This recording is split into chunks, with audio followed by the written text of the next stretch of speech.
Hello friends, welcome to Vibe Ledge. Now Papoose just handed the internet the most self-destructive clip of his entire career, and he did it voluntarily. This man is sprawled out at a resort pool with Claressa Shields calling him her hubby online, while his legal wife Remy Ma is out here glowing at her birthday like nothing's happening. And Claressa really thought filming this angle was a good idea? Bruh. That's not a flex, that's evidence. Source, The Shade Room. Before we get into it, like, subscribe, don't miss it now. Alright, here's the skeleton. Shamil Mackey, the man y'all know as Papoose, got caught on camera lounging poolside with two-time Olympic gold medalist Claressa Shields, and the clip dropped online in July 2026, uploaded straight to Instagram and immediately rebroadcasted by Big Keys of Cred where dues on his phone. This landed the same window Remy Ma reminisced Keone Smith was celebrating her 46th birthday in New York City after her May 30th bash. Claressa really thought dropping hubby captions on a man whose divorce isn't finalized was gonna age well? Bro, we got the receipts and we're about to lay 'em out. Source, The Shade Room. Look, I gotta walk y'all through this piece by piece because when you stack these quotes chronologically, the story tells itself. Back in a July 2026 Instagram caption, Claressa Shields wrote, "And I'm reading it word for word, and smiling face with smiling eyes to my man at Papoose. Thank you. You are the epitome of a..." And she goes on to publicly bless him up. Then in another post from July 7, 2026, she said, quote, "I'm happy to love somebody who's ready to love somebody back. He is such a sweetheart." When I read this, I was like, ma'am, the paperwork ain't final and you out here writing love essays? Bro said what? That's the dumbest flex I've ever heard. Source, Instagram. Papoose himself, sitting down with DJ Vlad on a clip that hit Instagram, said, and I quote, "Yeah, me and Claressa met July 2024, Vlad." Okay, so I want you to answer that for yourself. He's out here trying to clean up the timeline in real time. When I heard this, I had to do a double take. Is he serious? You dating a boxing champion 9 months before you even filed papers and you want us to believe the timing is innocent? Nah, you can't say that and expect people to take you seriously. Source, Instagram. May 22, 2025. Papoose officially filed for divorce and posted the screenshots himself. In his own video statement, according to iHeart's Power 105.1 write-up, he said Remy Ma cheated on him, direct language, numerous times after she came home from prison in 2014. He also claimed he wrote 90% of her lyrics. When I saw this, I was like, why, this man is on record calling his still legal wife a cheater and stealing credit for her pen game in the same breath. That line right there? That's where he lost the plot. Source, iHeart Power 105.1. Remy Ma clapped back with her track WYFL. YUF King lying. And Complex covered every bar. In her lyrics, she directly denies the ghostwriting slander and takes calculated shots at both Papoose and Claressa. Complex reported the song's lyrics land as, and I'm quoting the coverage, "shots at Papoose and Claressa Shields." When I heard the freestyle version DJ Envy shared, my jaw was on the floor. She didn't even raise her voice. That's the scariest kind of bars. Source, Complex. Claressa Shields' Instagram post responding to a critic after Remy dropped, "Ever since you left me." She publicly answered someone who said she was pressed. The Shade Room caught the entire exchange and screenshotted it before she could edit. And one more receipt. Claressa reportedly said on camera, in a clip captured by the Shadow League, that she wishes she could give boyfriend Papoose a baby for his 48th birthday. When I read that, I had to rewind 3 times. Bruh really said baby? While there's no signed divorce decree. Source, The Shadow League. Yahoo Entertainment reported on Remy Ma directly responding to a fake viral video claiming Claressa physically fought her. Remy shut that down with class, no drama, no threats, just facts. That's how you know who the grown one is in this equation. When I saw Remy's response, I was like, see, this is composure. Not a subtle jab, not a sneak diss, just receipts and grace. Source, Yahoo. Now that we got the quotes, let's connect the dots. Here's where it gets dirty. Y'all didn't notice this though. That interview dropped right after Remy's 46th birthday buzz peaked online on May 30, 2026. That's not a coincidence. That's a counter-programming move. So Papoose did this within weeks of Remy's biggest public celebration in years? That's terrible timing, bruh. Source, The Shade Room. Remember that pool clip? It hit the internet the same window Remy Ma was being celebrated at her birthday party with family, friends, and the culture. 2 timelines running in parallel, and only one of them looked good. Papoose really thought nobody would connect these dots? His filing went live May 22, 2025. But the couple met, per his own admission, in July 2024. That's roughly a 10-month gap between meeting Claressa and actually filing to end the marriage. Read that again. 10 months of overlap between meeting the new woman and legally beginning the exit. That's when you know Papoose doesn't have real advisors. Source: HotNewHipHop. His 48th birthday? Celebrated with Claressa and family. No Remy in sight. That milestone dropped in March 2026, roughly 9 months into the public relationship with Claressa, but still before any finalized divorce decree existed publicly. The relationship became public in December 2024, per Legit.ng's timeline breakdown, following Remy Ma's own announcement of separation. So the public rollout happened fast, but the legal cleanup? That moved at glacier speed. Any smart person would have waited. But Papoose isn't smart. Source: Legit.ng. Behind the scenes context nobody's mentioning.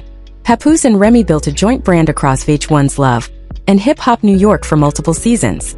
Their relationship wasn't just marriage, it was intellectual property, which means every hubby post from Claressa isn't just personal. It's stepping on active brand equity Remy built. And ain't nobody talking about that. The 50 Cent angle. According to a YouTube breakdown widely circulated, 50 publicly alleged Claressa had her own infidelity issues on Papoose. Academics reacted to it on his channel. That's not confirmed, it's alleged. But the fact that it's even in the conversation should tell you the karma cycle is moving fast. Source: YouTube academics reaction. But here's where it gets even more interesting. Now check this out. Nobody's talking about the camera angle. The pool clip wasn't shot casually. It's framed from below, tilted up, with Papoose isolated in the shot. That specific low to high framing is what boxing content creators use for champion arrival reels. This means, hear me out, Claressa didn't hit record like a random girlfriend. She filmed him like a promo piece. And Papoose really didn't catch that? That's embarrassing for a man who claims to write his own bars. Zoom into that one word. Hubby. That's not boo. That's not my man. That's not bae. Hubby is spouse-coded language. In American vernacular, hubby is short for husband, full stop. This means Claressa is using terminology that legally implies matrimony while the actual matrimony belongs to somebody else on paper. That single word is the diss. Source: Instagram. Now the wording pattern. Papoose said Remy cheated numerous times. That word choice, numerous, is legal language, not conversational language. That's a man who was coached by an attorney to plant a specific narrative before filing. This means the divorce petition itself is likely structured around fault-based grounds, which in New Jersey requires specific alleged incidents. That's the problem with Papoose, he doesn't read between the lines, he leaks between them. Source: iHeart. Legal fine point. New Jersey, where Papoose filing reportedly lives, does not recognize common law marriage and treats bigamy as a fourth-degree crime under NJ Statute 2C. 24-1. Nobody's saying Pap married Claressa. But the optics of hubby captions during a pending divorce? That's the kind of paper trail matrimonial attorneys screenshot for exhibits. If Papoose had half a brain, he would have noticed this before the Poolside photo op. The lyric fingerprint. Complex noted Remy's WYFL specifically targets the ghostwriting claim, meaning that line YUF king lying isn't emotional, it's forensic. She's not asking why he left, she's asking why he's lying about her pin. That reframes the entire narrative. Papoose isn't just an unfaithful partner in this telling. He's an alleged credit thief. And Claressa co-signed a man accused of pin theft? Nah bruh, that was a death disguised as respect on Remy's part. Source: Complex. The silence pattern. Papoose has built his career on words, bars on wheels, freestyle culture, interview circuits. Yet every time Remy drops receipts, he goes quiet or redirects to a Vlad interview. That's not a lyricist's move. That's the move of someone who's desperate. Now let's see how the media covered this. Different outlets, very different spins. Let me lay it out. The Shade Room framed it as gossip neutral, presenting both sides, letting the comments do the arguing. Their coverage of Remy's 46th birthday party leaned into her glow-up energy without directly comparing her to the Poolside footage. Source: The Shade Room. Complex framed it as a hip-hop lyricism story treating Remy's WYFL as a legitimate discut deserving music critic analysis, not tabloid gossip. That framing matters because it validates Remy as an active artist, not a scorned wife. Remember that lyric we broke down earlier? Complex is treating it like a real punchline exchange. Source: Complex. HotNewHipHop framed it as a relationship timeline story, presenting the Papoose-Claressa arc almost like a love journey, which some fans read as sanitizing the overlap. Source: HotNewHipHop. Yahoo Entertainment framed it as clean journalism, reporting on Remy shutting down the fake fight video without editorializing. That framing helped Remy's public image the most because it made her look like the adult. Source Yahoo. The Shadow League framed the baby for 48th birthday comment as delusional, literally putting the word delusional in their headline. That's not neutral, that's a pic. Source: The Shadow League. Now the counter-narrative. Some Papoose fans are saying, quote, "They've been separated for years, let the man live." Some Claressa supporters are claiming the divorce is effectively done. But remember those court receipts from earlier? A judge hasn't signed a final decree, per multiple Instagram legal commentary posts. Until that decree exists, separated is a vibe, not a status. Some Papoose fans are saying this is cap. But those are the same people who thought Papoose filing for divorce was a mic drop moment, and it turned into a PR disaster the moment Remy dropped bars. The media trying to spin this for Papoose, but the receipts don't lie. But here's what nobody is saying. Everybody wants to talk about who's cheating, who's dating, who's posting. That's the mainstream narrative. Complex is treating it as a diss battle. Shade Room is treating it as celebrity gossip. HotNewHipHop is treating it as a love story with drama. Here's what they won't tell you. This whole thing is a psychological warfare case study, and Papoose is losing the war he started. Think about it. Papoose is a lyricist. His entire brand is built on being 10 steps ahead with words. Bars on wheels, freestyle segments, 5-mic reviews, mixtape culture. This man built his name on outthinking opponents through PN. So how does the great lyricist end up in a scenario where every single public move he makes gets weaponized against him? Opposition is playing checkers while Remy Ma is playing chess. Here's the layer nobody's touching. Remy Ma didn't need to drop a single track to win this. She already won by surviving. She did 6 years in federal prison and came back to headline stages.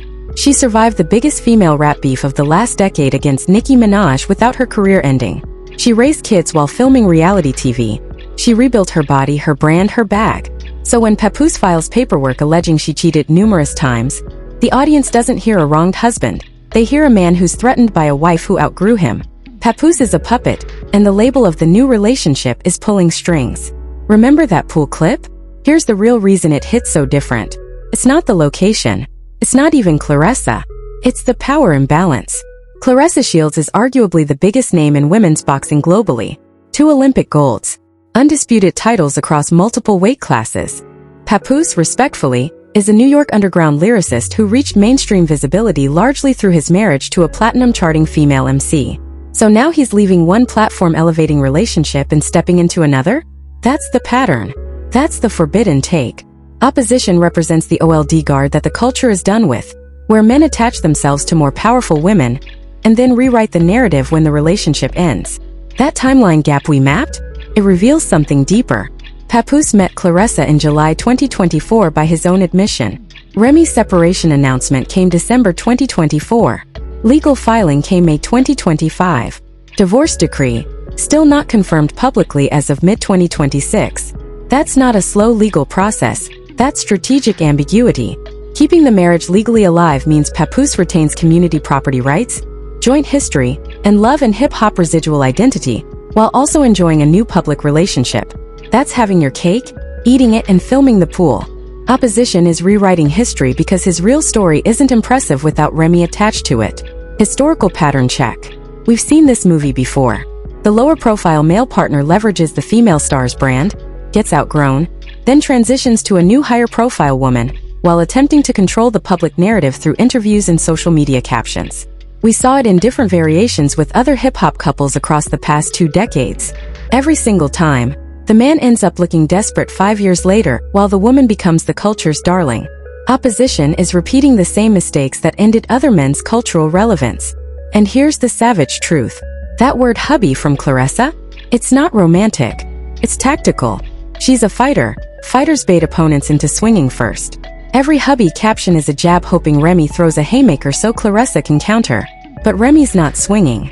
Remy's smiling at her birthday party looking better than she has in a decade. Every move Papoose and Claressa make is predictable.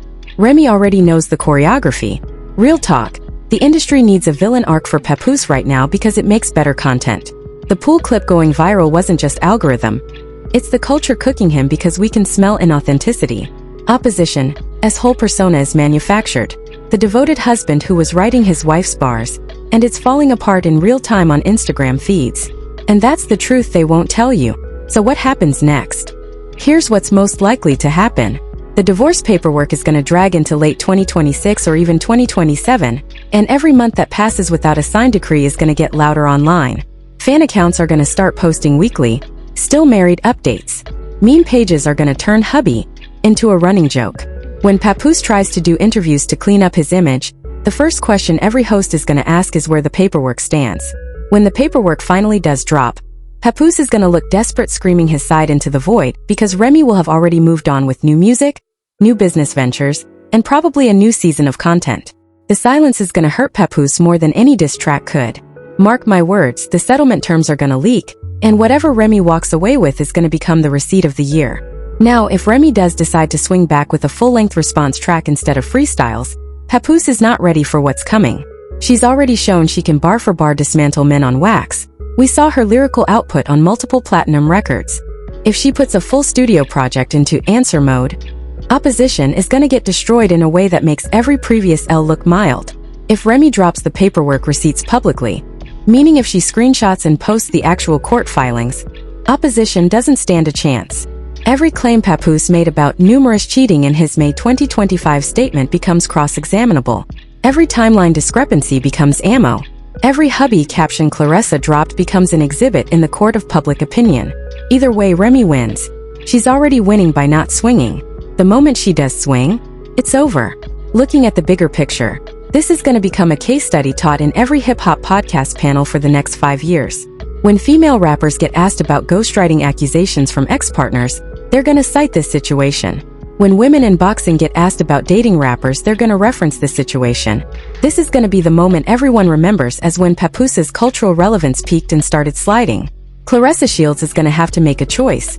Double down on the relationship and let her boxing legacy get chapters written about the Papoose era, or quietly rebrand around her own accomplishments. Because history has shown that champion athletes who let personal drama overshadow their ring work, their legacies get remembered sideways. 5 years from now, people will look back at 2026 as Papoose's biggest L, not because Remy destroyed him, but because he handed the culture the rope and tied it himself. Papoose is watching the culture move on without him, and there's nothing he can do about it because every attempt to speak makes it worse. Meanwhile, Remy Ma's legacy is gonna get rewritten in a positive direction. The prison arc, the Nicki beef, the reality TV run, the ghostwriting fightback, historians of the culture are gonna string all those chapters together into a comeback story arc that positions her as one of the most resilient figures in rap history. Whatever happens, one thing's clear: Papoose already lost. Thanks for watching. If you enjoyed uncovering the real story, smash that like button and hit subscribe so you never miss when we expose what everyone else is too scared to say. Ring that bell for notifications. And if you want more truth bombs like this, click on one of these videos next. Trust me, you'll want to see what we found.